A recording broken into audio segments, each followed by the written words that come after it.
Hello, my name is Yulya Truskinovsky, and I'm an assistant professor of economics at Wayne State University. And I'm very excited to be here talking to you about the economics of family caregiving. So, I'm a health and labor economist, and I'm particularly interested in the question of how individuals and families make decisions about work and long-term care, uh, and in particular the trade-offs between working or providing help or assistance to family members.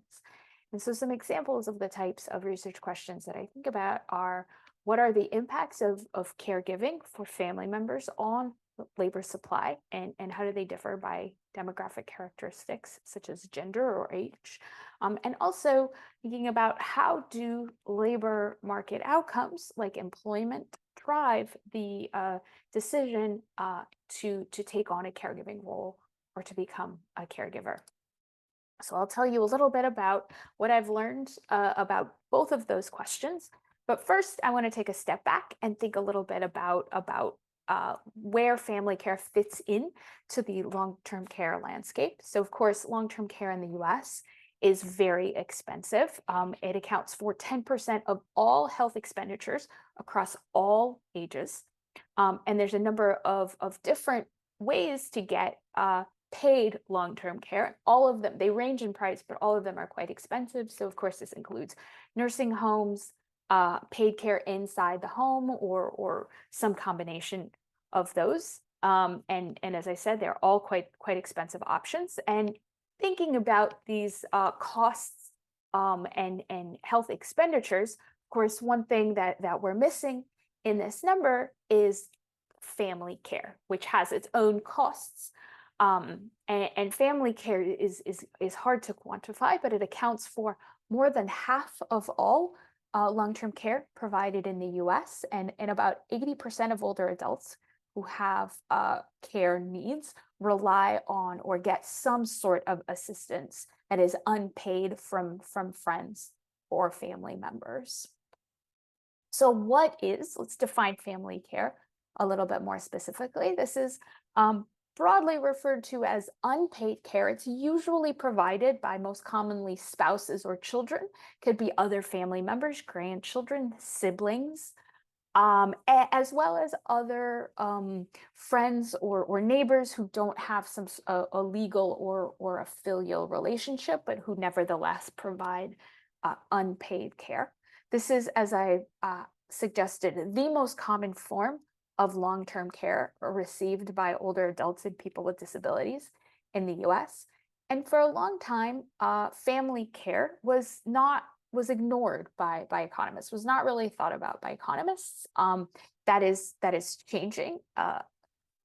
Has been changing over time, and in particular because family caregiving has a lot of implications for things that we as economists care about. So, most directly, expenditures on other health care and public health expenditures like Medicaid, for example.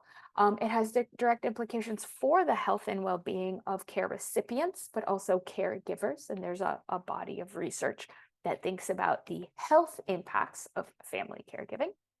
And of course, what we're here to talk about, which is implications for the labor supply and the economic well-being of the caregivers themselves.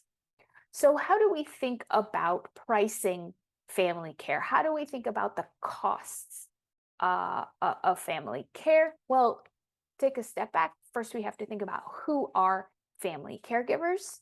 About 53 million Americans provide regular care to a loved one or a family member.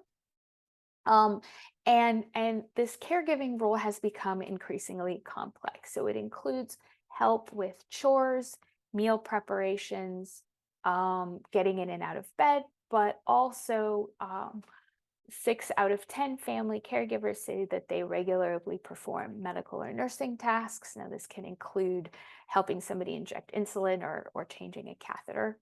And caregivers are also breadwinners Over half of family caregivers also work in the labor market, in the formal labor market, either full-time or part-time in varying capacities. And demographic trends, as you've heard elsewhere, and policy in the US suggests that the need for family caregivers is only going to increase over time. So back to how do we quantify the costs of family caregiving? How do we think about pricing this care? A lot of it it is by definition unpaid. And it's hard to quantify the monetary value of unpaid time. One way we could do it is to think about how much every hour of care would earn in the labor market. And so we can substitute average wages. And so count up all of the hours of care, multiply them by the hourly wage. And there we would get a number at something like $522 billion annually. Right now, we can refine that a little bit because we think not all caregivers would be working all of the time that they are caregiving. And so we can think that an hour of care should only cost a working hour if, right, the caregiver would have otherwise worked. And doing some calculations there gets at a somewhat smaller number, but still a pretty sizable $65 billion annually, well above, right, any budgets. But these direct costs, these direct calculations ignore or exclude a lot of other costs, right? And in particular, one thing that we think that they exclude, which is really important, is long-term effects on earnings, employment, and retirement outcomes. And in order to think about these long-term effects, we need to understand the employment trajectories of caregivers, right? Who are caregivers? Are they employed? And what do their employment outcomes look like before they become caregivers, once they become caregivers, and then after they become caregivers? And so my current research thinks in particular about the employment trajectories of caregivers.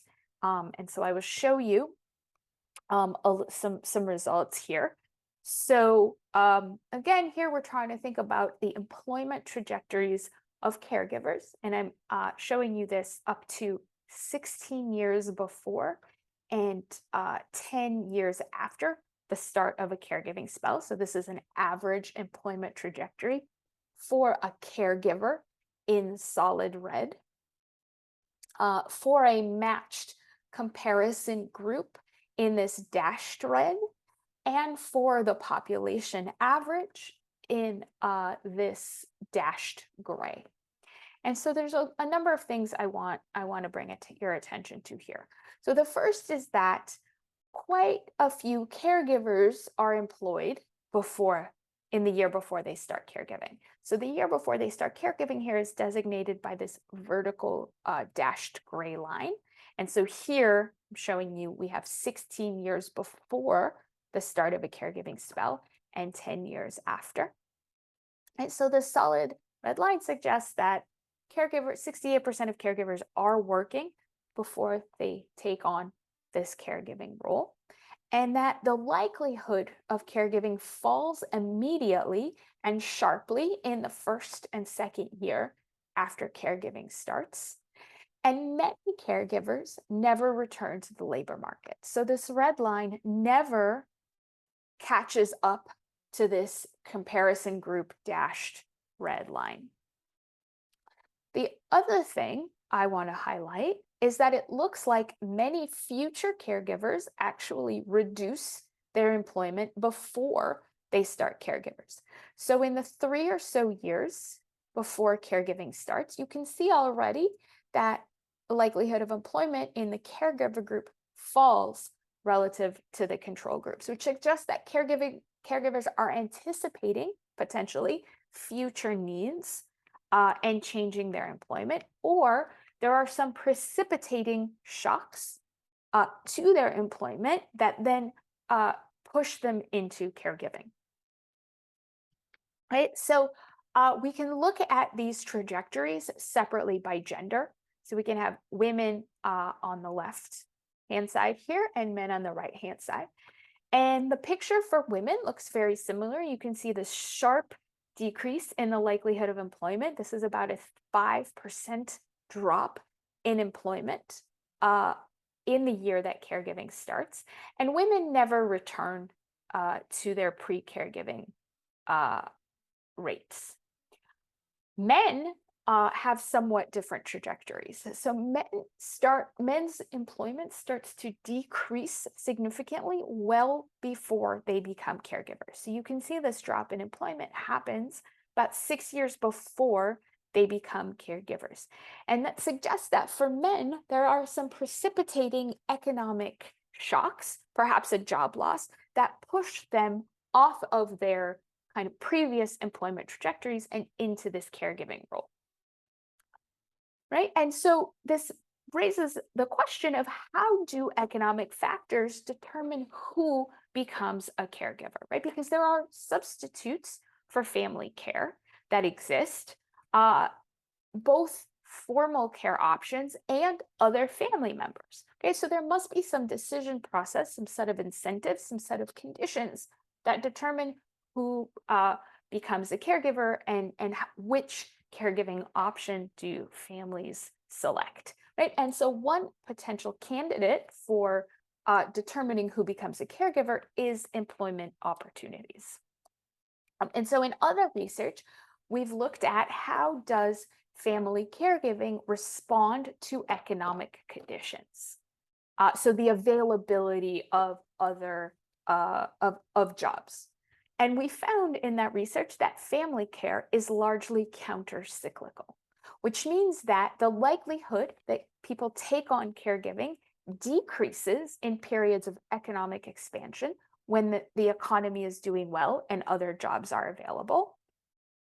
And family care increases in periods of economic contraction when there are not many other jobs available, right? So this suggests that the availability of jobs, right, or economic conditions impacts the likelihood of becoming a family caregiver, right? And this is particularly true, we found, for care that comes from adult children who are working age adults between most commonly between 45 and 55, caregivers who are men, and caregivers with lower levels of education who we think are more sensitive to, whose employment opportunities are more sensitive to economic conditions. And so this finding that caregiving is impacted by economic shocks suggests the next question, which is there policy, or how does policy help workers stay attached to the labor force and keep them from exiting the labor force due to this overlap of economic condition, of job loss and caregiving roles? Right? Because what I've shown you in the previous slide suggests that family caregiving needs have the potential to turn short-term employment shocks into longer run decreases in labor force participation and economic well-being, which will impact the economic security of caregivers who are future retirees. Okay?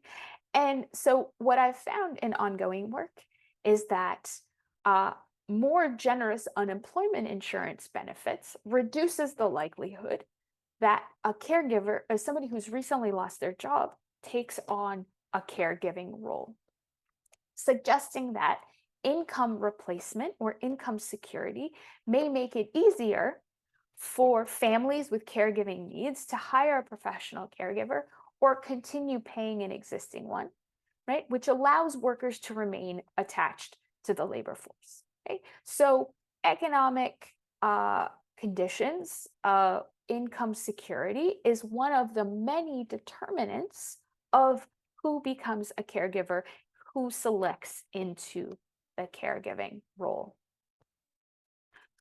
So I'm going to end it there. Thank you very much for your attention, and I look forward to the discussion.